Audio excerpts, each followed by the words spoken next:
आलू को सब्जियों का बादशाह कहा जाता है और अगर आलू को ग्रेवी के साथ बना लिया जाए तो वो मास्टर ग्रेवी कहलाती है, जिसके साथ आप कोई भी सब्जी या अंडे वगैरह भी ऐड कर सकते हैं।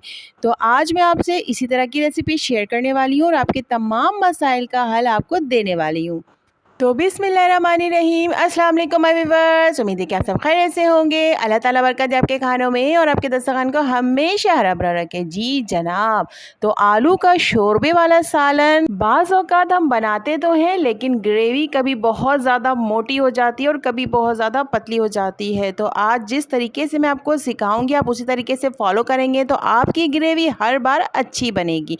तो उसके लिए जिन इंग्रेडिएंट्स की ज़रूरत होगी उसमें प्याज है, टमाटर है, हरी मिर्चें हैं और लहसुन अदरक है। इन तमाम चीज़ों को मिलाकर पीस लें। ये मसाला तकरीबन 1.5 से 2 कप के करीब बनकर रेडी हो जाएगा और 5 बंदों के लिए काफ़ी है। एक कढ़ाई ले लेंगे, उसमें ऑयल ऐड करेंगे पौना कप के करीब। अब इसमें ये ग्रेवी ऐड कर देंगे। जब भी हम कच्चे प्याज का मसाला भूनते हैं तो उसको बहुत ज़्यादा देर तक भूनना पड़ता है ताकि उसका कच्चापन ख़त्म हो जाए, प्याज की स्मेल भी ना आए।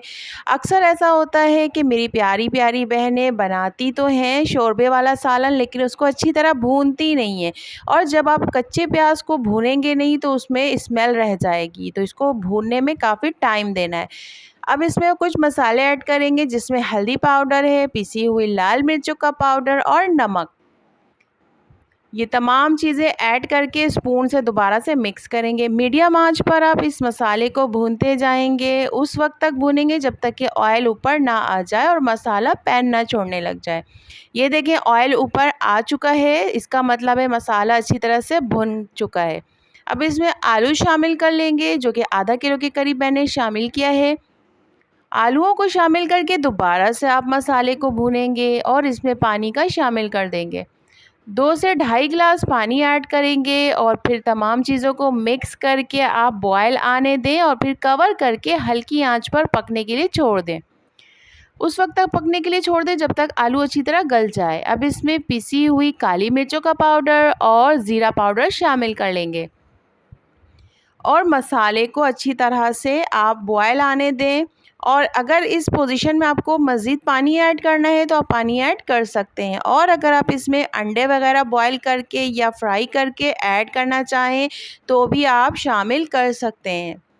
ये मास्टर ग्रेवी इतनी टेस्टी बनती है कि आपने अगर इसको अच्छी तरह से बनाना सीख लिया तो आपके आधे मसाइल का हल तो आपको मिल जाएगा कि आज क्या पकाएं और कल क्या पकाएं। हर रोज़ हम यही सोचते हैं कि आज क्या पकाएं। तो इस तरह की अगर आलू शोरबे वाला सालन अगर आपको समझ में आ गया कि इसका शोरबा कितना पतला और कितना गाढ़ा रखना है, तो फिर आपको सालन बनाने में कोई दिक्कत या दुश्वारी पेश नहीं आएगी। और अगर आप इस ग्रेवी में कोई सब्ज़ी ऐड करना चाहते हैं जैसे भिंडी या फूल गोभी वगैरह, तो आप उसको पहले अलग से फ्राई करके उसके बाद जब आप आलू शामिल करेंगे तब आप वो सब्ज़ियां इसमें शामिल कर सकते हैं। आप सब मुझे कमेंट सेक्शन में ज़रूर बताया करें कि आपको मेरी रेसिपीज़ कैसी लगती हैं, ताकि मुझे भी मोटिवेशन मिल सके। अगर आपको मेरी ये रेसिपी ज़रा सी भी पसंद आई हो और आपके लिए ज़रा सी भी हेल्पफुल हो तो मेरे चैनल को सब्सक्राइब कर दें, वीडियो को लाइक कर दें, बेल आइकन को हिट कर दें। आज तक के लिए इतना ही। मिलेंगे किसी नए दिन किसी नई वीडियो के साथ। जब तक के लिए अपना बहुत ज़्यादा ख्याल रखिएगा। अल्लाह हाफिज़।